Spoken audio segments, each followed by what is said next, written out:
اعوذ باللہ من الشیطان اللعین الرجیم بسم اللہ الرحمن الرحیم الحمد للہ رب العالمین الصلاۃ والسلام علی اشرف الانبیاء والمرسلین سیدنا و مولانا ابی القاسم محمد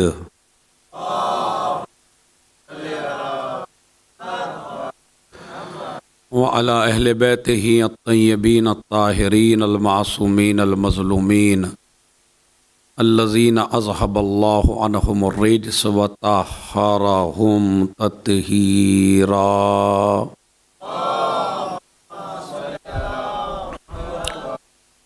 ولعنۃ اللہ علی اعدائہم اجمعین من یومنا ھذا الی قیام یوم الدین، اما بعد۔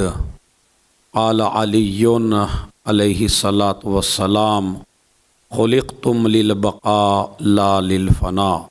صلوات بھیجے محمد اور آل محمد پر۔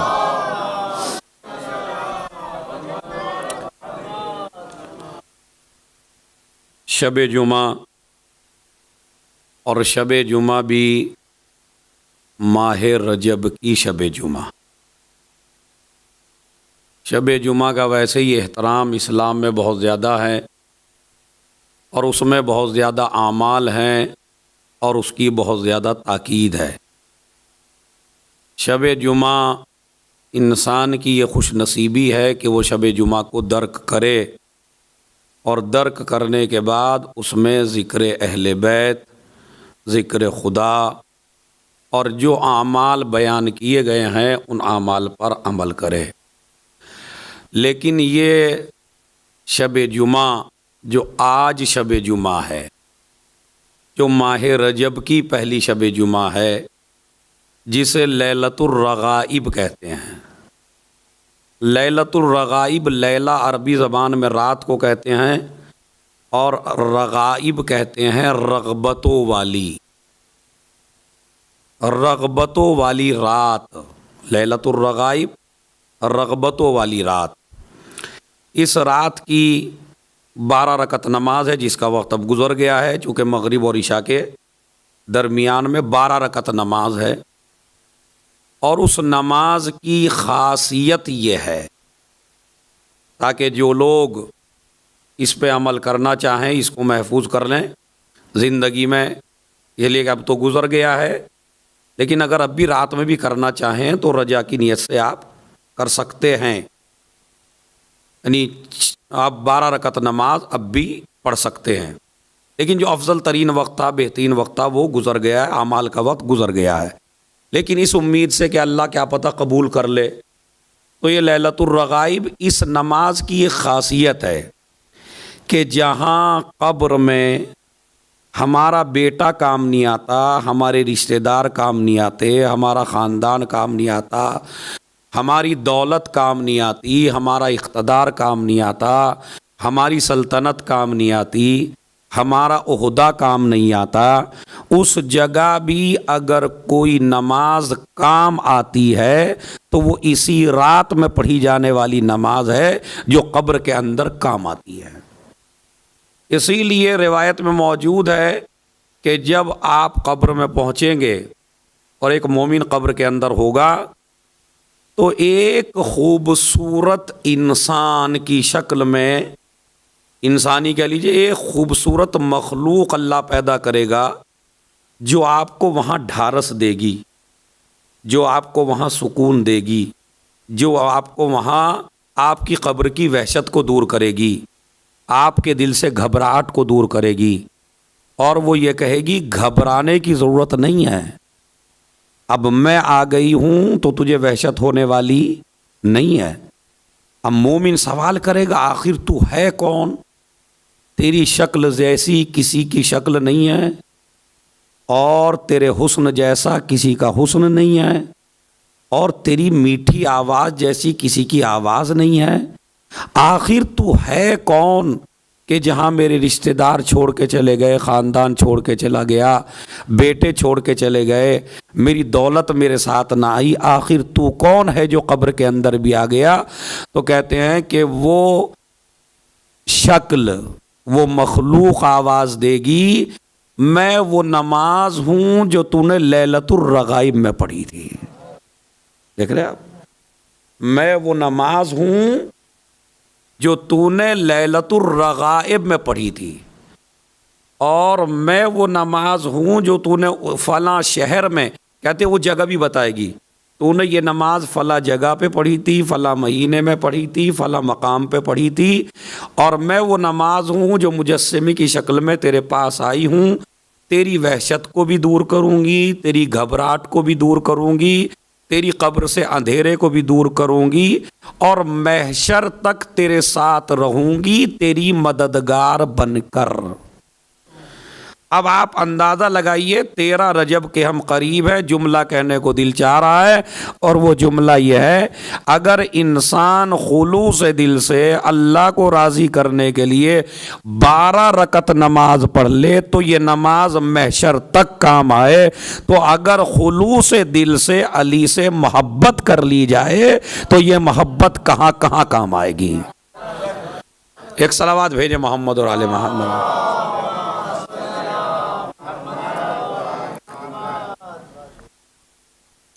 تو یہ ہے لیلۃ الرغائب، اس کی پہلی شرط تھی روزہ۔ اسی لیے ماہ رجب کے اعمال میں سے ایک بہترین عمل جس کے لیے روایت وارد ہوئی ہے کہ ماہ رجب کے آپ 3 دنوں کو بغیر روزے کے نہ چھوڑیں۔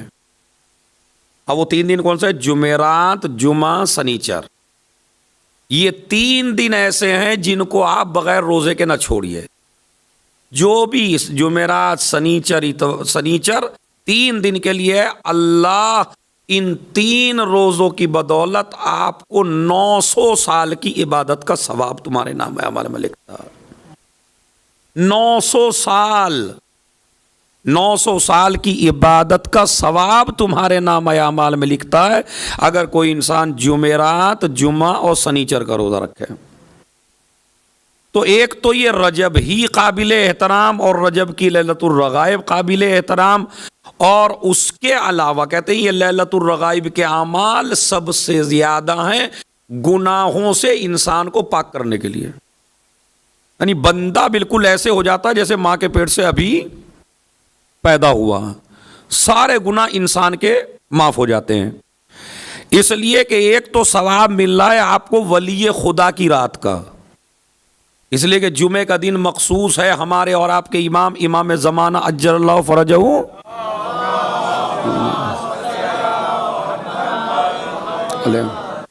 اس امام سے مخصوص ہے، تو لہٰذا اس میں زیادہ سے زیادہ صلوات آپ پڑھیے، زیادہ سے گھر جائیے، گھر جانے کے بعد تسبیح صلوات پڑھیے، جتنا ہو سکے سب سے بہترین عمل ہے صلوات، خصوصاً شب جمعہ میں۔ اور زیادہ تاکید کی گئی مثلا دعائے کمیل، تو دعائے کمیل تو انسان پورے سال پڑھتا ہے، لیکن ماہ رجب کی جو جمعرات ہے اس میں دعائے کمیل کی اور زیادہ تاکید ہو جاتی ہے، اس لیے کہ دعائے کمیل میں مولا کائنات نے اس دعائے خضر میں آپ کو سمجھایا کہ آپ کا کانٹیکٹ اللہ سے مضبوط کیسے ہوتا ہے۔ جتنا تکبر کرتے چلے جاؤ گے خدا سے رابطہ ٹوٹتا چلا جائے گا، جتنا انکساری پیدا کرتے چلے جاؤ گے اللہ سے رابطہ مضبوط ہوتا چلا جائے گا۔ تو لہذا دعائے کمیل اللہ سے رابطے کو مضبوط کرنے کے لیے ہے، اور اس دعائے کمیل میں ایک چیز کی طرف اشارہ ہے، بس وہ سن لیجئے کیا ہے۔ وہ اشارہ ہے کہ آپ جب دنیا میں آئے، ہمارے یہاں ایک محاورہ مشہور ہے، بندہ اکیلا آیا تھا اکیلا جائے گا، کہتے نہیں کہتے؟ کیا محاورہ مشہور ہے کہ بندہ اکیلا آیا تھا اکیلا جائے گا؟ محاورہ صحیح نہیں ہے، یہ بات صحیح نہیں ہے کہ اکیلا آیا تھا اکیلا جائے گا، نہیں، نہ اکیلا آیا ہے نہ اکیلا جائے گا. آپ کہیں گے کیسے؟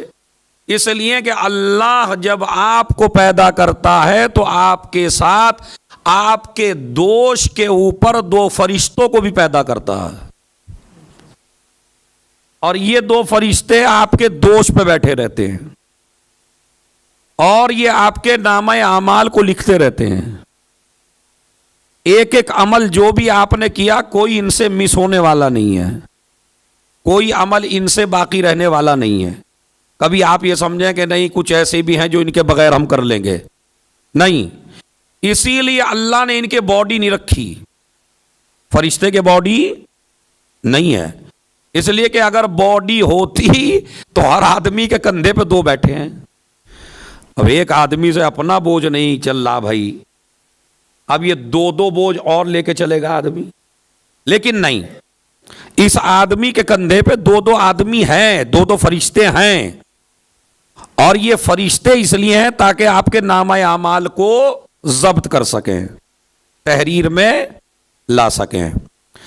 اسی لیے دعائے کمیل میں اب چونکہ مجھے آپ انصاف سے بتائیے، اگر ایک آدمی آپ کے ساتھ لگا دیا جائے کہ یہ آدمی ہر حرکت لکھے گا تمہاری اور ہر کام لکھے گا، اور وہ آپ کو آپ کے ساتھ چلتا ہوا نظر آئے ہر جگہ، تو مجھے بتائیے اس سے آپ کو بہت زیادہ محبت ہوگی یا نفرت ہوگی؟ سوچ کے بولیے گا. ادھر جا رہے ہیں تو لکھ لیا، ادھر جا رہے ہیں تو لکھ دیا، فلاں جا رہے ہیں تو لکھ دیا، فلاں جا. اچھا آپ سمجھاتے ہیں، سمجھائے میں نہیں آتا. آپ رشوت دیتے ہیں، رشوت نہیں لیتا، تو نہ رشوت میں بہکے، نہ تمہارے مال میں بہکے، نہ تمہاری دولت میں بہکے، نہ تمہارے پیسے میں بہکے. جو بھی آپ کر رہے ہیں وہ لکھتا رہے. بتائیے ایمانداری سے سوچ کے بتائیے، اس سے آپ کو دشمنی ہوگی یا محبت ہوگی؟ بڑا اچھا آدمی ہے میرا سارا لکھ رہا ہے. دشمنی ہوگی بھائی، آپ نہ کہیے میں تو کہتا ہوں. دیکھیے دشمنی ہو جاتی ہے آدمی کو. ہاں آپ کو خوشی اس وقت ہوگی جب آپ نے سارے کام نیک کیے ہوں. مطلب زندگی میں آپ کی کوئی غلط کام ہے ہی نہیں، تو جب غلط کام ہے نہیں تو ڈریں گے کیوں؟ بلکہ اور کہیں گے بھائی لکھ، بھائی ہمیں لکھو، بھائی ہمیں یہ میں نے کیا یہ لکھو، اور میں نے یہ کیا یہ لکھو. اس لیے کہ لکھوانے کی فکر آپ کو ہے. اگر آپ کو لکھوانے کی فکر نہ ہوتی تو پوسٹر میں تمہارا نام نہ ہوتا. ذرا سی مجلس کرائی، کس کی طرف سے؟ کہا میری طرف سے. مسجد بنائی، کہا کس کی طرف سے؟ کہا میری طرف سے. امام باڑہ بنایا، کس کی طرف؟ لکھ دو نیچے فلاں صاحب. تو اس کا مطلب لکھوانے کا شوق ہے. اللہ جانتا تھا تجھے لکھوانے کا شوق ہے، مگر نیکیاں لکھوانے کا شوق ہے. میں ایسے دو فرشتے پیدا کروں گا تیرے کندھے پر جو نہ تیری برائی چھوڑیں گے نہ تیری نیکی چھوڑیں گے. سمجھ رہے؟ شوق ہے نا. ایسا نہیں کہ اللہ نے وہ کام کیا جو میرے شوق کے خلاف ہے، نہیں. مگر میں نیکیاں جب لکھواتا ہوں تو نیکیوں کا مجھے لکھوانے کا شوق ہے. اب چونکہ یہ ہماری غلطیاں بھی لکھے گا، غلطیاں لکھے گا تو پرابلم ہوگی، ہم اس سے دشمنی رکھیں گے. مولائے کائنات نے دعائے کمیل میں وہ فقرہ استعمال کر دیا کہ جس سے آپ کی ہدایت ہو سکے. آپ کیا بولتے ہیں؟ شاعرین کرام، ذاکرین کرام، علماء کرام. بولتے نہیں بولتے؟ پہلے علماء پھر کرام، پہلے شعراء پھر کرام، پہلے مہمان پھر کرام. لیکن آپ دیکھیے مولا نے کیا کیا دعائے کمیل میں؟ کرامن کاتبین. کاتبین کرام نہیں. کیا ہے ذرا زور سے بولیے؟ یہی ہے یا دوسرا ہے؟ یا کاتبین کرام ہے؟ کرامن کاتبین ہے. نقطہ کیا ہے؟ ہمارے ہاں شعراء کرام، فضلاء کرام، ادباء کرام، مومنین کرام، سارے کرام کرام ہیں. لیکن کیا ہے اس میں؟ نہیں. مولا علی نے جو لفظ استعمال کیا دعائے خضر میں، جو دعائے خضر میں لفظ ہے وہ کرامن کاتبین ہے. کیا یا مطلب کیا؟ یہ لکھنے والے بعد میں ہیں، مکرم پہلے ہیں. صلوات بھیجے محمد اور آل محمد.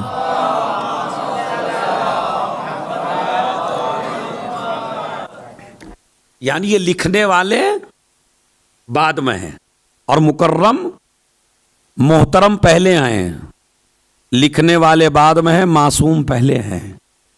یہ غلط بیانی نہیں کریں گے، یہ الٹا سیدھا نہیں لکھیں گے، یہ وہی لکھیں گے جو تم نے کیا ہے۔ تو مولا علی فرماتے کرامن کاتبین الذین وکلتہم بحفظ ما یکون منی وجعلتہم شہودا علی مع جوارحی، اور پروردگار ان دونوں کو تو نے گواہ قرار دیا ہے میرے اعضاء اور جوارے پر۔ اے پروردگار تو میرے سارے گناہوں کو معاف فرما، وما خفی عنہم، ان گناہوں کو بھی معاف فرما جو ان سے بھی مخفی ہیں۔ یہ مسئلہ بڑا سخت ہے، واقعاً بڑا سخت ہے۔ آخر وہ کون سے گناہ ہیں جو ان سے بھی مخفی ہیں؟ اچھا، سوتے یہ نہیں ہے، کھانا یہ نہیں کھاتے، باڈی ان کے نہیں ہے، نیند ان کو نہیں آتی ہے۔ دیکھیں فلسفہ ہے بڑا گہرا ہے بالکل، کہ جب ان کے باڈی نہیں ہے، جب یہ کھانا نہیں کھاتے ہیں، جب یہ سوتے نہیں ہیں، تو کیسے کہہ دیا میرے مولا نے میرے وہ گناہ بھی معاف فرما جو فرشتوں سے بھی مخفی ہیں؟ تو اس کا مطلب ہے کچھ تو ہے بعزیزو، اسی لیے ہم نے کسی ایسے لوگوں کا دامن نہیں پکڑا ہے کہ جن کو نالج نہ ہو، ہم نے ان کو پکڑا ہے اگر رات کے سناٹے میں تلوار بھی چلاتے ہیں تو نسلیں دیکھ کے چلاتے ہیں۔ ہم نے ایسے اماموں کو مانا ہے۔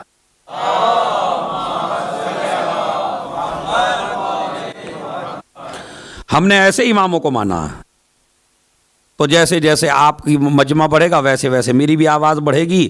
اب انشاءاللہ جیسی جیسے آپ کا مجمع ویسے ویسے میری آواز، ویسے بھی بات کو سمجھانا مین ہے، چونکہ بھاری مجلس ہے تو وہ سمجھانا چاہتا ہوں میں آپ کو۔ تو وہ کون سے گناہ ہیں جو فرشتوں سے مخفی ہیں؟ اب یہ مسئلہ حل نہ ہوتا اگر صادق آل محمد امام جعفر صادق علیہ الصلوۃ والسلام ان کی ایک حدیث ہے، خدا کی قسم سنیے حدیث کیا ہے۔ حدیث یہ ہے کہ ایسا بندہ جس سے کبھی غلطی نہیں ہوتی، کبھی گناہ نہیں ہوتا، کبھی خطا نہیں ہوتی، ایک دن اتفاق سے شیطان کے بہکائے میں آ گیا اور شیطان نے اس کو بہکا لیا، اور وہ شیطان کے بہکائے میں آ کے گناہ کر بیٹھا۔ تو امام فرماتے ہیں اللہ اس وقت ان فرشتوں کو جو کندھوں پر ہیں انسان کے دوش سے اٹھا لیتا ہے تاکہ میرے اس بندے کے گناہ کا پتہ یا مجھے رہے یا اسے رہے، ان گناہوں کا پتہ ان فرشتوں کو بھی نہ رہے جو دوش پر بیٹھے ہیں۔ لیکن ہر نہیں، وہ جو نیک ہو، وہ جو مومن ہو، وہ جو متقی ہے، پرہیزگار ہے، کبھی نہیں گناہ کرتا، آج بہکائے میں آ گیا۔ تو اسی لیے جب آپ کوئی گناہ کرتے ہیں تو شب جمعہ ہے، جب کوئی گناہ کرتے ہیں اور گناہ کرنے کے بعد فرشتہ کہتا ہے لکھ دوں، آواز قدرت آتی ہے 7 گھنٹے انتظار کر۔ پروردگار 7 گھنٹے کیا انتظار کروں؟ کہا نہیں، ابھی نہیں لکھنا، ابھی میرے بندے نے گناہ کیا ہی تو ہے۔ 7 گھنٹے نہ لکھنا، ہو سکتا ہے میرا بندہ اس 7 گھنٹے میں اس گناہ کو ختم کر دے یہ کہہ کے استغفر اللہ ربی واتوب الیہ۔ یہ استغفار اسی لیے 100 مرتبہ استغفار روز پڑھیے ماہ رجب میں، استغفر اللہ و اسألہ التوبہ، استغفر اللہ و اسألہ التوبہ، استغفر اللہ و اسألہ التوبہ، ضرور پڑھیے استغفار۔ تو میرے بندے کا گناہ ابھی نہ لکھنا، کیا پتہ میرا بندہ استغفار کر لے۔ تو کل ملا کے مسئلہ کیا ہوا کہ یہ فرشتے، ان سے آپ کو دشمنی نہیں ہونی چاہیے۔ یہ اب میں یہ آج بتاؤں گا، ایک اچھی صلوات پڑھیں کہ یہ فرشتے کہاں کہاں کام آئیں گے آپ کے۔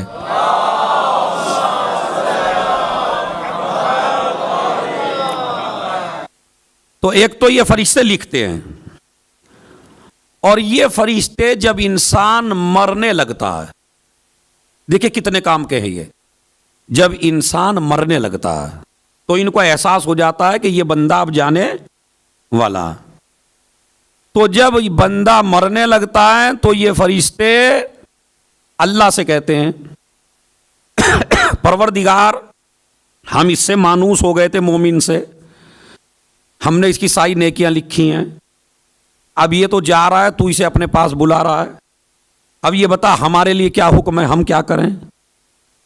بھائی جب آپ جائیں گے تو اکیلے جائیں گے، یہ فرشتے تو اٹھا لیے جائیں گے چونکہ ان کا کام ختم ہو گیا، جیسے ہی آپ کی روح نکلی ان فرشتوں کا کام ختم ہو گیا۔ جب فرشتوں کا کام ختم ہوا تو یہ دونوں فرشتے اللہ سے پوچھتے ہیں پروردگار یہ تو بتا ہمارا کام تو ختم ہو گیا لیکن یہ بتا اب ہم کریں کیا، تو نے تو اسے اپنے پاس بلا لیا۔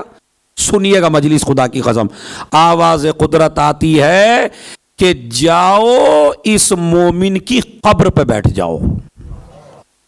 ارے توجہ چاہتا ہوں میں، جاؤ اس مومن کی قبر پہ بیٹھ جاؤ، کیا کریں؟ کہ اس کے لیے استغفار کرو قیامت تک۔ اب دیکھا کتنے قیمتی ہیں یہ دونوں۔ اس کے ماں چھوڑ کے آ جاتی ہے قبر میں، باپ چھوڑ کے آ جاتا ہے بچوں کو، بچے باپ کو چھوڑاتے ہیں، رشتہ دار چھوڑاتے ہیں، خاندان والے چھوڑاتے ہیں، اسی طرح دنیا چھوڑاتی ہے، سب کوئی چھوڑ کے آ گئے نا کفن دے کے، قبر ویران پڑی ہے۔ لیکن اللہ کیا کہتا ہے دونوں فرشتوں سے، تم کہیں نہیں جانا، اس کی قبر پہ بیٹھو، اس کے لیے استغفار کرو۔ اب سمجھے، مومن اگر علی والا ہے، مرنے والا اگر علی والا ہے تو اللہ ان دونوں فرشتوں کو اس کی قبر پہ بٹھا دیتا ہے تاکہ اگر اولاد بھی ایصال ثواب نہ کرے تو مومن بندے کے نامہ اعمال میں ثواب ایصال ہوتا رہے۔ ایک صلوات بھیجے محمد اور آل محمد۔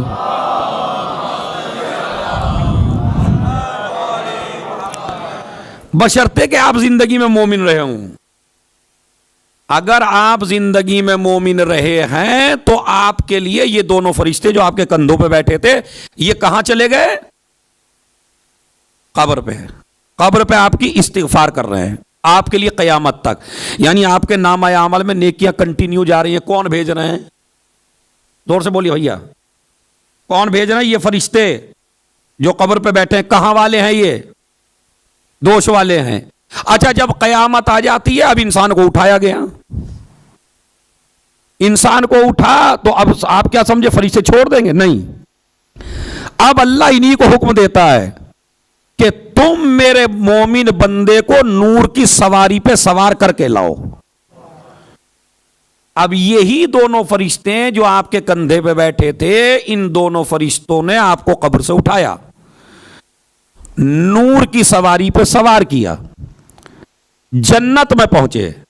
اب جنت میں آپ کو نالج نہیں ہے کون پوتا ہے، کون پوتی ہے، کون بھانجا ہے، کون ماموں ہے، کون خالہ ہے، یہ تمام رشتے ہیں نا۔ تو یہی فرشتے وہ ہیں جو آپ کو بتاتے ہیں یہ فلاں رشتہ دار ہے، یہ فلاں ہے، یہ فلاں ہے، یہ فلاں ہے، تاکہ تمہارے دل میں خوشی ہو جائے۔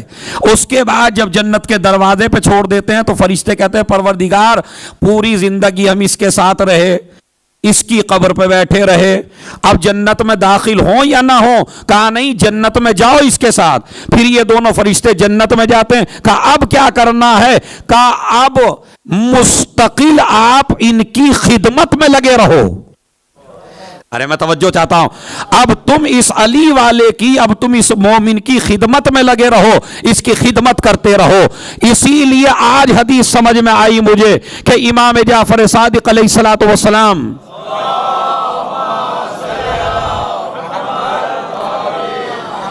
ان الملائکۃ خدامنا و خدام محبینا، یہ جو ملائکہ ہیں یہ ہمارے بھی نوکر ہیں، ہمارے چاہنے والوں کے بھی نوکر ہیں۔ تو اب مجھے آپ انصاف سے بتائیے یہ کتنے کام کے ہیں؟ یہ جو دو فرشتے دوش پہ بیٹھے ہیں، پہلا کام ان کا کیا ہے؟ نیکیاں اور برائیاں لکھنا۔ مرنے کے بعد پھر دوسرا کام کیا ہے؟ قبر پر بیٹھنا۔ تیسرا کام کیا ہے؟ زور سے بولیے، استغفار کرنا۔ اس کے بعد کیا ہے؟ نور کی سواری پہ سوار کر کے جنت تک پہنچانا۔ جنت میں پھر جیسے بادشاہوں کے نوکر ہوتے ہیں ویسے اس بادشاہ کی، اس علی والے کی، اس مومن کی، اس محب کی، اس مومن کی جس نے کسی کو نہ ستایا ہو، ایسے مومن کی اب یہ خدمت میں مستقل لگے ہوئے ہیں. تو جنت کے لیے تو وہ حدیث ہے. ادھر ایک حدیث میری سمجھ میں نہیں آتی تھی، اب وہ حدیث آج سمجھ میں آئی جب میں مطالعہ کر رہا تھا. ممات علی حب آل محمد جعل اللہ قبرہ مزار ملائکۃ الرحمہ. جو انسان اہل بیت کی محبت پہ مر جائے اللہ اس کی قبر کو ویران نہیں چھوڑتا، بلکہ فرشتوں کو حکم دیتا ہے کہ اس مومن کی قبر کو مزار بنا دو. مزار یعنی اس کی زیارت کرتے رہو. جملہ میں آہستہ سے کہوں گا، آپ اسے آسمان تک لے جانا. ارے دنیا والو، جب ایک مومن کی قبر ویران نہ ہو سکے تو امیر المومنین کی قبر ویران.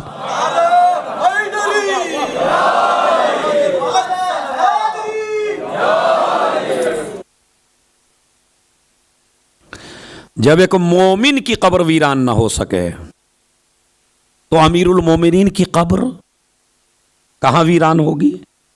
اچھا یہ کہاں بیٹھے ہیں بھیا؟ کہاں بیٹھے ہیں یہ؟ دوش پر. تو پروردگار جب ان میں بوجھ ہی نہیں ہے، ان میں وزن ہی نہیں ہے اور ان کے باڈی ہی نہیں ہے، تو سب سے اچھی جگہ ہے پلکیں. آپ نہیں کہتے کسی بھی مہمان کو عزت کے لیے کون سا لفظ استعمال کرتے ہیں؟ ارے بھائی آپ آئیے، ہم اپنی پلکوں پہ بٹھا لیں گے. تو یہ محاورہ ہے ہمارے یہاں. تو پروردگار انہیں پلکوں پہ بٹھا دیتا، پروردگار انہیں میرے سر پہ بٹھا دیتا، پروردگار انہیں میرے گھٹنوں پہ بٹھا دیتا، پروردگار انہیں میرے دل پہ بٹھا دیتا، میرے دماغ پہ بٹھا دیتا ہے. اتنی اچھی اچھی جگہ انسان کے پاس ہیں، میری پلکوں پہ سجا دیتا انہیں. مگر یہی کیونکہ دوش پر ہیں.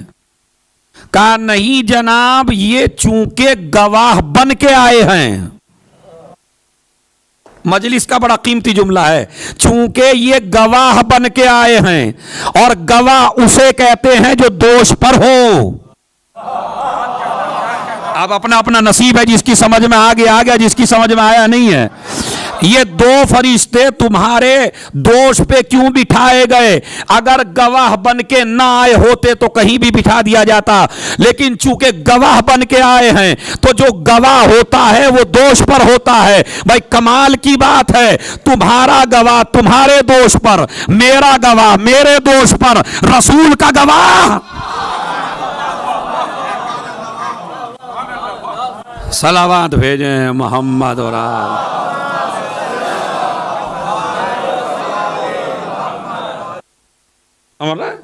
تو یہ تو فرشتوں کا میں نے آپ کو سنایا کہ یہ فرشتے اتنے کام کے ہیں جن سے آپ جو ہے تھوڑا سا پریشان ہو جاتے ہیں.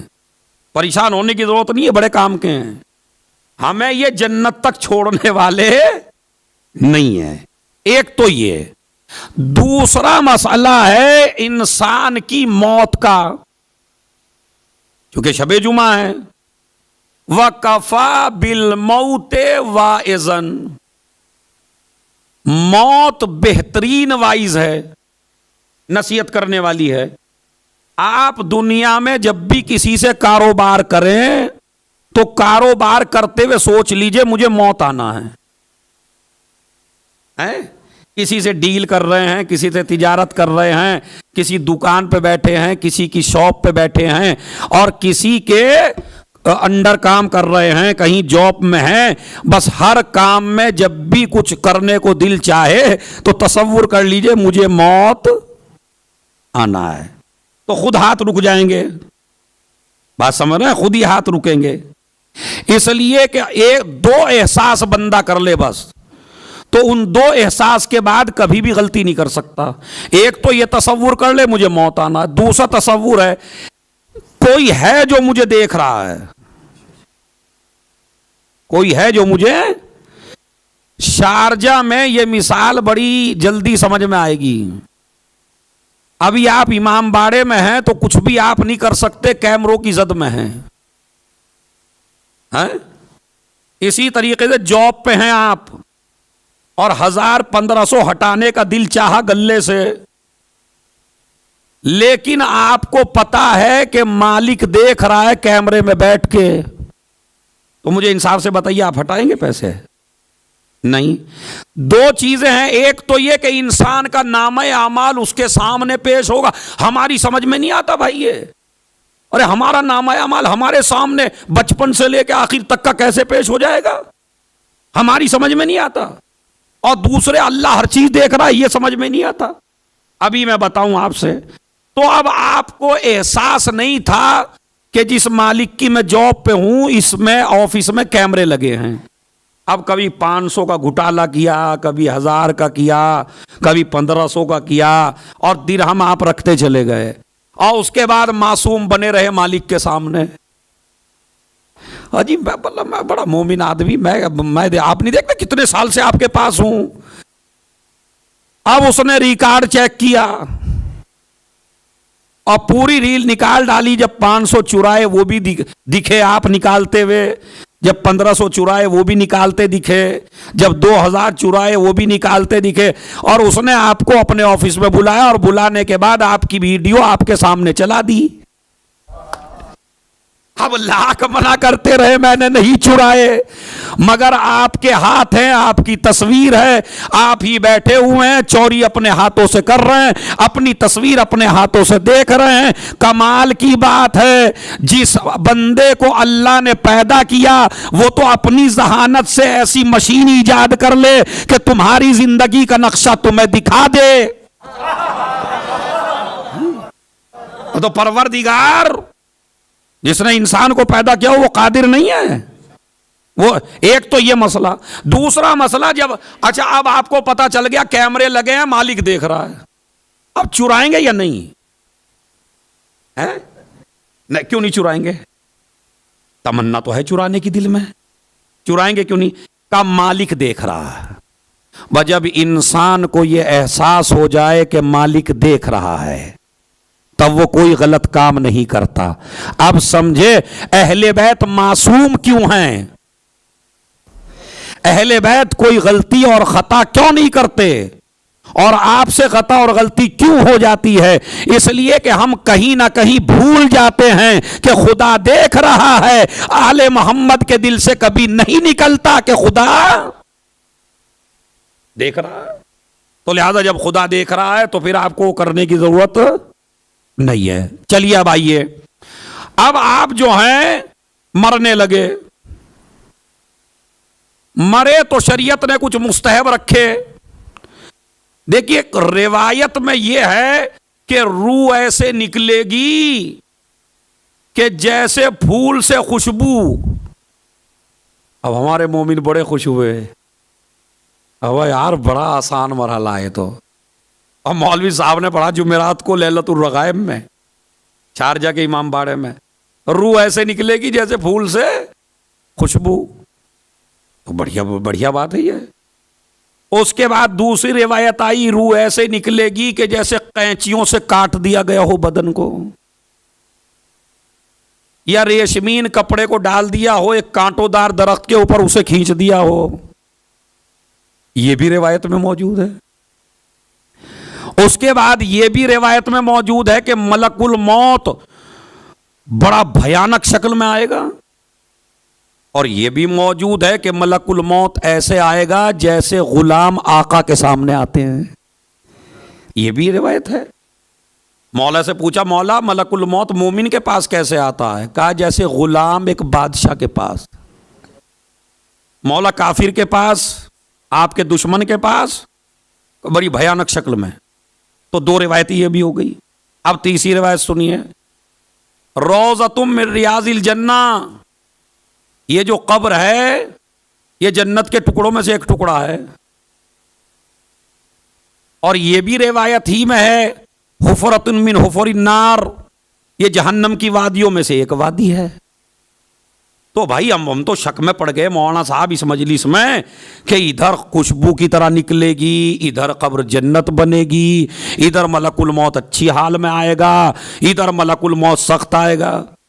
تو بھائی اس میں آپ کو حدیثوں میں ٹکراؤ نہیں ہے، کبھی آپ یہ سمجھے حدیثیں جھوٹی ہیں، حدیثوں میں ٹکراؤ نہیں ہے۔ اگر انسان ایک ہی طریقے کا ہوتا تو موت بھی ایک طریقے کی ہوتی، اور انسان چونکہ دونوں طریقے کا ہے، اچھا بھی ہے، بولیے زور سے، برا بھی ہے، مومن بھی ہے، منافق بھی ہے، محب اہل بیت بھی ہے، دشمن ہے، تو موت ایک طرح کی کیسے ہو جائے گی پھر؟ تو آئیے اب یہ بتائیے کھینچنی کس کی پہلے ہے؟ اس کی کھینچے جو بری طرح نکلے گی یا اس کی کھینچے جو اچھی طرح نکلے گی؟ یہ آپ کے اوپر ہے، صلوات پڑھ کے بتا دیجئے بس۔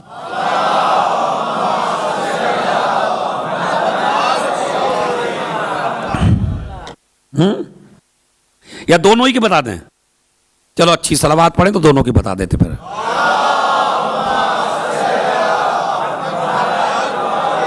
سمجھ رہے ہیں؟ تو دونوں طرح روح کے لیے لے کا، یہ بھی روایت، یہ بھی روایت، یہ بھی روایت، یہ بھی روایت۔ اب سنیے مسئلہ کیا ہے۔ اللہ نے، غور سے سنیے گا، بہت بڑا فلسفہ ہے اس میں۔ اللہ نے ان پوری مخلوق کو 3 حصوں میں تقسیم کیا۔ کتنے حصوں میں؟ 3۔ پہلا حصہ جہاں اللہ نے عقل دی، شہوت نہیں دی۔ ایک مخلوق ہے اللہ کی جسے اللہ نے عقل دی ہے مگر شہوت نہیں دی ہے، وہ کون ہے؟ زور سے بولیے۔ فرشتے، ماشاءاللہ، وہ ہیں فرشتے۔ عقل ہے مگر شہوت نہیں ہے۔ دوسری وہ مخلوق ہے کہ جہاں شہوت ہے عقل نہیں ہے، وہ کیا ہے؟ حیوان۔ تیسری ہے جہاں عقل بھی ہے اور شہوت بھی ہے، وہ کون ہے؟ انسان۔ اسی لیے انسان ہے اشرف، چونکہ اس میں عقل بھی ہے اور شہوت بھی ہے۔ ادھر فرشتے عقل ہے شہوت نہیں ہے، حیوان شہوت ہے عقل نہیں ہے۔ اب یہ انسان فرشتوں سے افضل بھی ہو سکتا ہے، حیوان سے بدتر بھی ہو سکتا ہے۔ اگر عقل شہوت پر غالب آ جائے تو فرشتوں سے اعلیٰ ہے، اور اگر خواہشات عقل پہ غالب آ جائے تو حیوانوں سے بدتر ہے۔ جس طرح حیوان کچھ بھی کھا لے، نہ حلال دیکھے نہ حرام دیکھے، اگر انسان بھی ایسا ہی ہو جائے، نہ حلال کی پرواہ کرے نہ حرام کی، تو یہ حیوان نہیں ہے، حیوان سے بدتر ہے۔ اب آپ کے سمجھ میں دونوں روایتیں آ جائیں گی جو میں نے پڑھی ہے۔ جو انسان فرشتوں سے اعلیٰ ہے اس کی روح ایسے نکلے گی جیسے پھول سے خوشبو، اور جو انسان حیوان سے بدتر ہے اس کی روح نکلے گی جیسے ریشمی لباس کانٹوں پر ڈال دیا جائے۔ تو چونکہ مرنے والے 2 طریقے کے ہیں تو موت بھی 2 ہی طریقے کی ہے۔ تو ایک تو آپ کو اپنی عقل کو غالب رکھنا ہے خواہشات پر۔ اب خواہشات پہ جب غالب آئے گی، دوسری صفت اس کی ہے کہ اعمال پہ خالی گھمنڈ نہ ہو، اعمال کرنے کے بعد گھمنڈ نہ ہو۔ اعمال جب ہوں تو اہل بیت کی محبت کے سائے میں ہوں، اس لیے کہ اگر اعمال اہل بیت کی محبت کے سائے میں نہیں ہے تو بھی موت اچھی آنے والی نہیں ہے۔ اب آپ مر رہے ہیں، جب مرے تو اس کا نام ہے احتضار۔ کیا کہتے ہیں اسے؟ کہتے نہیں جاکنی، جاکنی کا عالم ہے۔ اس جاکنی کے عالم میں پہلا فریضہ آپ کے اوپر ہے، چاہے ہاسپٹل میں ہو کہیں بھی ہو، جب آپ کا کوئی رشتہ دار مرنے والا ہو تو اس کو روح بقبلہ کر دیجئے۔ یہ پہلا واجب ہے جو آپ پہ ہے، جو حاضر ہیں وہاں، کہ آپ اس کو روح بقبلہ کر دیجئے۔ دوسرا، اس کے پاس دنیاوی باتیں نہ کریے،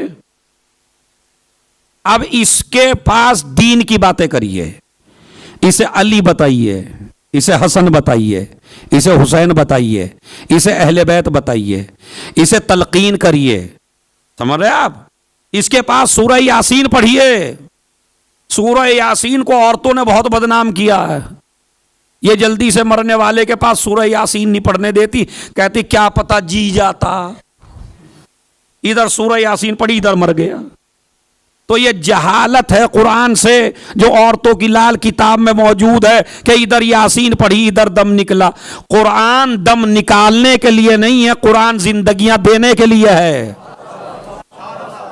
قرآن زندگی دیتا ہے. ہاں اگر سورہ یاسین کے بعد مر جائے تو سمجھ لیجئے اس کی واقعی موت کا وقت تھا.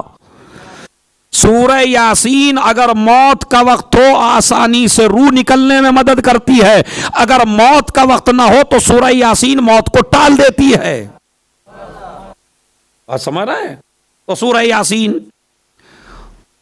وَدِدْتُ أَنَّ فِي كُلِّ قَلْبٍ الْيَاسِينَ. نبی فرماتے ہیں میرے دل کی خواہش یہ ہے کہ ہر ایک دل میں سورہ یاسین ہو، یعنی ہر آدمی کو سورہ یاسین یاد ہو. ہر آدمی میرا موضوع سورہ یاسین نہیں ہے، اس کو سورہ یاسین پڑھیے اور جو عجیب و غریب مسئلہ ہے وہ سنیے. احتضار جو ہے، احتضار بنا حاضر سے. احتضار کے معنی کیا ہیں؟ احتضار کے معنی کچھ شخصیتیں ہیں جو اس کے پاس حاضر ہوتی ہیں. کچھ شخصیتیں ہیں اس کے پاس حاضر ہوتی ہیں، پاکیزہ روحیں اسے لینے کے لیے آتی ہیں. اسی لیے ہر ایک مجتہد کی توضیح میں آپ کو یہ مسئلہ ملے گا کہ مرنے والے کے پاس وہ عورت نہ جائے جو نجس ہو. اگر آپ بھی نجاست کی حالت میں ہوں تو آپ کو پرمیشن نہیں ہے کہ آپ مرنے والے کے پاس جائیں، حالانکہ جو مر کے خود ہی نجیس ہو رہا ہے. مگر آپ کو اہل بیت نے فرمایا آپ نہیں جا سکتے. کیوں؟ اس لیے کہ اس کے پاس پاکیزہ ہستیاں بیٹھی ہیں اور پاکیزہ ہستیوں کے پاس نجاست کی حالت میں نہیں جاتے. اہل بیت ہوتے ہیں وہاں. اس لیے ہے کہ آپ نہ جائیے، نجاست کی حالت میں اس کے پاس نہ جائیے. اس کے اوپر کوئی بھاری چیز نہ رکھیے، کیونکہ روح نکلنے کی وجہ سے جسم کا جوڑ کمزور ہو گیا ہے. حد یہ ہے کہ مکھی بھی نہ بیٹھنے دیجیے. مکھی بیٹھتی ہے ایسا جیسے ہاتھی نے پیر رکھ دیا ہو. یہ روایات ہیں. زیادہ تر یہ کریے اگر جہاں کوئی مر جائے تو اگر کوئی اس سے اعلیٰ زمین میں لے جانا ہو تو لے جائیے، جیسے کربلا. زیادہ تر جہاں مر جائے وہیں دفن کر دیجئے. یہ جو دنیا کی ہیں، ہم نے شکل نہیں دیکھی، ہم نے چہرہ نہیں دیکھا اور ہم نے یوں نہیں کیا اور ابا کے پاس ہوتے اور فلاں کے پاس ہوتے، یہ سارا تمہارا دکھاوا ہے. اور اس دکھاوے کی وجہ سے 3 4 دن آپ کو ہو جاتے ہیں. میت کو رکھے ہو اس کے اوپر کیا بیت رہی ہے. وہ نہیں چاہتا میری کوئی شکل دیکھے، وہ نہیں چاہتا مجھے تاخیر سے رکھا جائے، وہ چاہتا ہے جلدی سے مجھے قبر کے حوالے کیا جائے. امام نے بھی فرمایا جلدی قبر کے حوالے کر دو. مگر ہماری عورتوں کی شریعت نہیں، ابا کے برابر میں دفن ہوں گے. ارے بھائی ایک شریعت بھی کرنا چاہتی ہے آپ کو. اگر روح پاکیزہ ہے باپ کی اور بیٹے کی تو جہاں باپ کی روح جائے گی وہیں بیٹے کی روح جائے گی. ہمارا تو عقیدہ ہے وادی السلام میں جاتے ہیں نا تو وہیں جا کے مل لیں گے سب. وہاں کیا جوڑ ملا رہے ہو قبروں کے، تو وہیں مل لیں گے ہم سب جا کے. تو لہذا سنیے اور غور کریے اس مسئلے کے اوپر. جتنا ہو سکے جلدی کریے مرنے والے کے بارے میں. حد یہ ہے کہ بہن آ رہی ہے فلاں جگہ سے، اس کی صورت دیکھنی ہے. اب یہ بتائیے صورت دیکھ کے کرے گی کیا؟ اب ہمارے یہاں بھی بڑا عجیب و غریب سا دستور ہے. جب زندہ تھے تو کوئی شکل دیکھنے کو تیار نہ تھا. تھے جب زندہ تھا تو روٹی دینے کو کوئی تیار نہ تھا. حد یہ ہے کہ ماں باپ بیچارے ترستے مر گئے، میرا بچہ دبئی سے شارجہ سے دلی سے ادھر سے ادھر سے آ جائے میرے پاس. نہیں، مگر اب دنیا دکھاوا ہے. بیٹا آئے گا دور سے شکل دیکھنے کے لیے. ہو سکتا ہے تم اس کی شکل دیکھو مگر باپ کو نفرت ہو جائے تمہاری شکل سے. اب فاتحہ میں 70 چیزیں رکھنے کا بھی رواج ہو گیا ہے. میں یہ نہیں کہتا 70 نہ رکھیے، 80 رکھیے، بلکہ 2000 اگر ورائٹی مل جائے فاتحہ میں رکھنے کو تو وہ رکھیے، وہ آپ کی مرضی ہے. لیکن اسلام نہیں کہتا آپ کو اختیار ہے اپنا رکھ لیجئے، مگر اسی بیٹے کو رکھنے کا حق ہے جس نے زندگی میں بھی ماں باپ کو کھلایا ہو. بڑا کڑوا جملہ ہے. ماں باپ کو ایک روٹی نہ ملی، اب رکھ دیے گئے ہر طریقے کے پھل. ابا کیا کہیں گے؟ ابا جب میں کھانے کے لائق تھا تو مجھے دیا نہیں لا کے. اور یہ تو میاں 100 ورائٹی بھی اس لیے ہے کہ آپ کو پتا ہے کہ وہ لے نہیں جائیں گے آ کے. آج لیلۃ الرغائب میں میرے ساتھ مل کے ایک دعا کرو آپ، پروردگار کبھی ایسا بھی ہو کہ یہ مردے سارا کھانا اٹھا کے لے جائیں، فاتحہ کا جتنا بھی 70-80 ورائٹیاں ساری اٹھا کے لے جائیں. جیسے ہی آپ کو احساس ہوگا سارا لے گئے، خود بخود ڈشیں کم ہونے لگیں گی. سمجھ رہے؟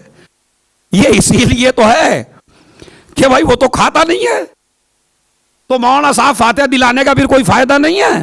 نہیں، بڑا فائدہ ہے، چیزیں رکھنے کا بھی فائدہ ہے. اسی لیے ہم نے قرآن پڑھنے سے پہلے 3 مرتبہ درود پہلے رکھا، 3 مرتبہ درود بعد میں رکھا. یعنی کھانے کا امین آل محمد کو بنایا ہے، جو وہاں بھی پہنچا دیں گے یہاں بھی رہنے دیں گے. ایک صلوات بھیجیں محمد اور آل محمد.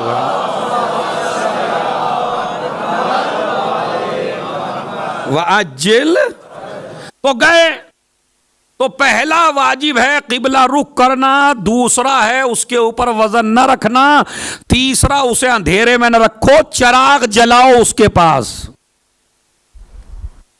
یہ وہ چیزیں ہیں جو ہمارے ہر جوان کی نالج میں ہونی ہے. ضروری ہر چیز مولوی تھوڑی بتاتا بھائی. یہ وہ ہے جو آپ کو جتنے بھی لوگ ہیں، چونکہ کہیں نہ کہیں ایسا ہوئی ہے تو جب آپ ہوتے ہیں، جب مرنے والا کوئی ہوتا ہے تو آپ کو ذہن میں رکھنی چاہیے کیا کیا چیزیں ہیں. اس کے اوپر وزنی چیز نہ رکھیے، اس کے پاس اندھیرا نہ رکھیے، نجاست کی حالت میں اس کے پاس نہ جائیے، کوئی دنیاوی گفتگو نہ کریے.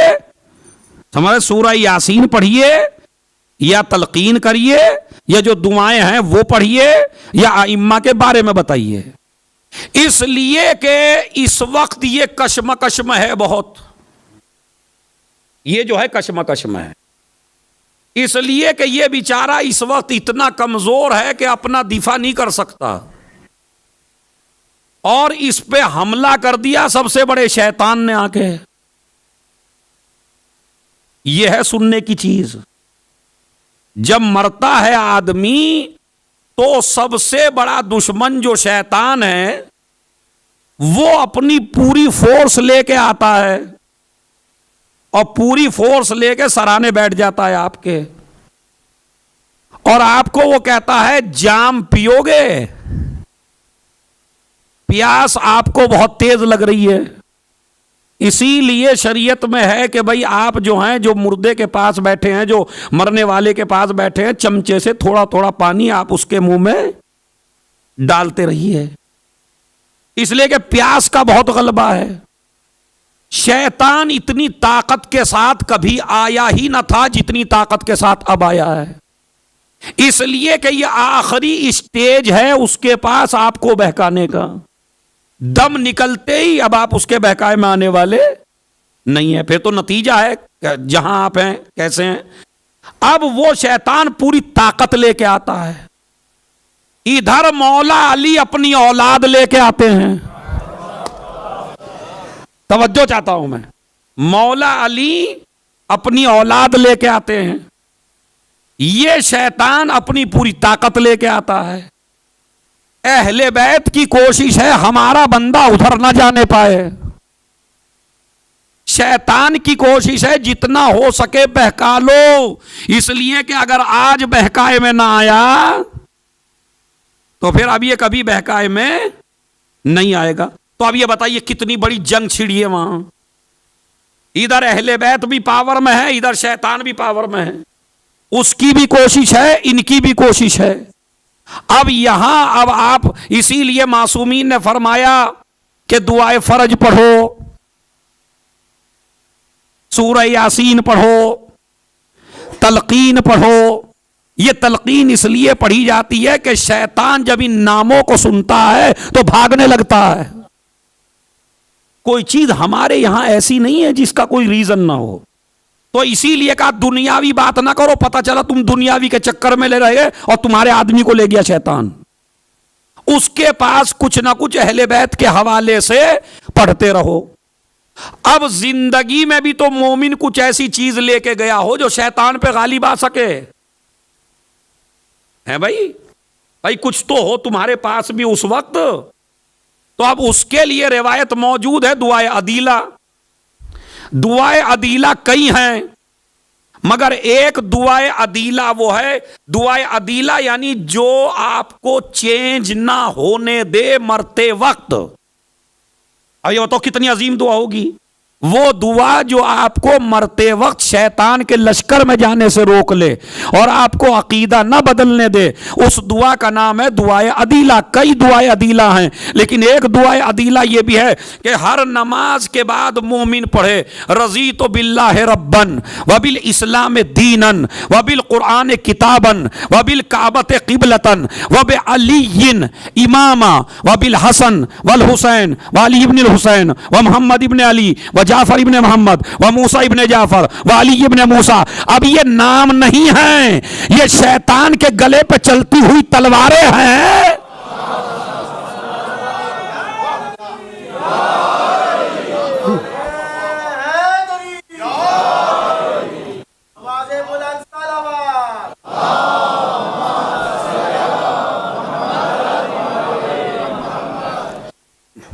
اللہم انی رضیت بہم ائمۃً، پالنے والے میں راضی ہوں، یہ میرے ائمہ ہیں، یہ میرے سید و سردار ہیں.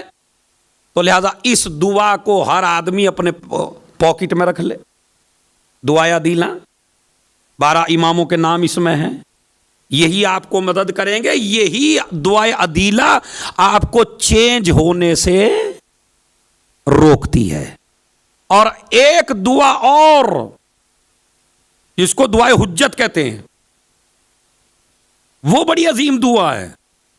چھوٹی سی دعا لیکن شب جمعہ، اس کو آپ ضرور اپنے چھوٹی سی دعا یاد بھی ہو جائے گی، کل تک یاد ہو جائے گی اگر آپ اس کو دیکھتے رہیں ویڈیو کو اور چیک کریں. بسم اللہ الرحمن الرحیم، جو قبر میں جو کام آئے گی آپ کے مرتے وقت. اللہم عرفنی نفسک فَإِنَّكَ إِن لَّمْ تُعَرِّفْنِي نَفْسَكَ لَمْ أَعْرِفْ رَسُولَكَ. اللہم عرفنی رسولک فإنک ان لم تعرفنی رسولک لم اعرف حجتک. اللہم عرفنی حجتک فإنک ان لم تعرفنی حجتک ضللت عن دینی. بس یہ چھوٹی سی دعا ہے، اس کو بھی پیکٹ میں رکھ لیجئے. کیا ہے؟ پالنے والے مجھے اپنی معرفت کرا دے. بہت بڑا فضائل کا جملہ ہے، سنیے. مجھے اپنی معرفت کرا دے.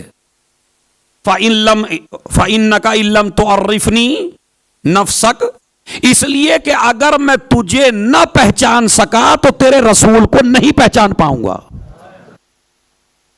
تو پہلی دعا تو اپنے آپ کو پہچانوا دے. دوسری دعا اللہم عرفنی رسولک، تو مجھے اپنے رسول کو پہچانوا دے. اس لیے کہ اگر تو نے مجھے رسالت سے نہ پہچان کرائی، لم اعرف حجتک، تو میں تیری حجت کو نہیں پہچان پاؤں گا. پالنے والے اللہم عرفنی حجتک، پالنے والے اپنی حجت سے تعارف کرا دے. اب دیکھتا ہوں کون آدمی خاموش بیٹھتا ہے پورے حسینیہ میں. پالنے والے مجھے اپنی معرفت کرا دے. اگر تجھے نہ پہچان سکا تیرے رسول کو نہیں پہچانوں گا. پالنے والے مجھے رسول کو پہچانوا دے. اگر رسول کو نہ پہچان سکا تیری حجت کو کیسے پہچانوں گا. اللہم عرفنی حجتک، پالنے والے مجھے اپنی حجت کی معرفت کرا دے. فإنک ان لم تعرفنی حجتک ضللت عن دینی، اگر تو مجھے اپنی حجت کا تعارف نہ کرا سکا تو ضللت عن دینی، میں دین سے گمراہ ہو جاؤں گا. میں دین سے گمراہ ہو جاؤں گا. لہذا دین سے گمراہی سے اگر کوئی بچا سکتی ہے تو اسے امامت کہتے ہیں. اسی لیے یہ جو جشن آ رہے ہیں یہ بڑے قیمتی ہیں، یہ جشن بڑے عظیم ہیں. یہی ہمیشہ ہمیں قبر میں بچائیں گے، یہی ہمیشہ ہمیں محشر میں بچائیں گے، یہی عذاب سے بچائیں گے، یہی شیطان سے بچائیں گے. اسی لیے ہم نے کسی ایسے مولا کو نہ مانا جو دنیا میں تو کام آئے آخرت میں کام نہ آئے. ہمارا مولا وہ ہے جو دنیا میں بھی کام آتا ہے آخرت میں بھی کام آتا ہے. اور مولا بھی ایسا مولا کہ اگر کسی کے بارے میں معلوم ہے یہ میرا ہونے والا ہے تو اس بات کا انتظار نہیں کیا مولا نے کہ وہ آئے، بلکہ مولا خود چل کے گئے یا اپنا بیٹا بھیجا. جانتے ہیں زہیر ابن قین؟ زہیر ابن قین کو جانتے ہیں؟ مسلمان نہیں ہے، اور اگر مسلمان ہے پہلے مسلمان نہیں پھر بعد میں مسلمان ہے تو شیعہ نہیں ہے، علی کا شیعہ نہیں ہے. زہیر ابن قین وہ بھی مکے سے چلا، امام حسین بھی مکے سے چلے، لیکن ہر جگہ اپنا خیمہ ہٹ کے لگاتا ہے کہیں میرا اور حسین کا سامنا نہ ہو جائے، کہیں میرا اور حسین کا سامنا نہ ہو جائے. ایک جگہ شام کا وقت آیا، زہیر نے خیمے لگا دیے، زہیر کے آس پاس امام حسین نے بھی خیمے لگا دیے. خیمے میں بیٹھ کے بیوی سے بات کر رہا ہے اور کہتا ہے کہ مجھے حسین سے نہیں ملنا چاہیے، ایسی لڑائی ہو رہی ہے، ایسا جھگڑا ہونے والا ہے، ایسا یوں ہوگا اور وہ ہوگا اور میں نہیں ملنا چاہتا. بیوی کہتی ہے ایسی کیا بات ہے جو تجھے روک رہی ہے فرزند زہرا سے ملنے کے لیے؟ بھائی ایسی بیویاں بھی جنتی ہوتی ہیں. حبیب کی بیوی اور یہ اور وہب کی بیوی کیا عجیب و غریب خاتون تھیں. کہنے کہ کیوں نہیں ملنا چاہتے؟ مل کو تو دو کہ حسین سے ملو تو صحیح حسین سے. ابھی دونوں یہ بات ہی کر رہے تھے کہ کسی نے آواز دی اور غلام نے آ کے کہا کہ حسین کا قاصد آیا ہے. انہوں نے کہا قاصد کون ہے؟ بس آپ کی آنکھوں سے آنسو جاری ہو جائیں گے. کہا قاصد کون ہے؟ کہا قاصد حسین کا اکبر ہے.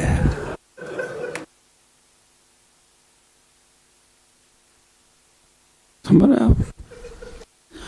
قاصد حسین کا اکبر ہے. اکبر کا نام سنا، جلدی سے دوڑ کے آیا. اکبر نے عجیب لہجے میں کہا آپ کو بابا نے بلایا ہے. فوراً جیسے ہی اکبر سے بات ہوئی، ابھی کوئی بات نہیں ہوئی، غلاموں سے کہا بھائی تم کو بھی آزاد کیا میں نے، اور ایک دم سے پہنچا اور بیوی سے کہا بس میں جلدی سے حسین کی خدمت میں جا رہا ہوں، مجھے حسین سے ملنا ہے. بیوی نے کہا ابھی تک تو یہ کہہ رہے تھے مجھے حسین سے ملنا نہیں ہے، اب اتنی جلدی خالی قاصد آتے ہی؟ کہا قاصد نہیں اکبر ہے. بیوی نے اور امتحان لیا، اکبر ہے تو کیا ہے؟ کہا اکبر کی آنکھوں میں نے رسول کو دیکھا. بیوی کہنے لگی کیا بات؟ کہا میں نے بالکل ایسا چہرہ یا رسول کا دیکھا تھا. اور زوجہ سے کہا جب اکبر آنکھوں کو کھول اور بند کر رہے تھے تو مجھے پتلیاں بھی لگی جیسے رسول کی ہیں، یعنی ہو بہو رسول تھے علی اکبر. ادھر گئے زہیر سے ملے، کچھ باتیں ہوئیں، کوئی قصہ پرانا تھا وہ یاد دلوایا، قصہ یاد آیا فوراً گیا. شام کا وقت تھا، بیوی سے کہا میں نے تجھے طلاق دے دی. کہا اتنی اچھی جگہ جا رہے ہو طلاق دے کر؟ طلاق کا مطلب خود سمجھتی ہو، میں نہیں چاہتا کہ لوگ میرے بعد تم کو ستائیں. بات سمجھ رہے؟ کوئی طلاق ویسی طلاق نہیں ہے. کہا میں نہیں چاہتا میرے بعد تم کو لوگ ستائیں، اب تو بس مجھے اپنے آقا پہ جان قربان کرنا ہے، اب تو زہرا کے لال پر مجھے فدا ہونا ہے. کہا ٹھیک ہے. گئے غلاموں کو بھیج دیا، جس کو میرے ساتھ چلنا میرے ساتھ چلو ورنہ آزاد ہو. بیوی کو بھیج دیا، سب کو آزاد کر کے چلا حسین کی خدمت میں. اور اب اتنا چاہنے والا کہ اب جب بھی کوئی بات ہوتی ہے مولا اگر مجھے 70 دفعہ بھی قتل کیا جائے تو میں 70 مرتبہ قتل ہونے کے لیے تیار ہوں.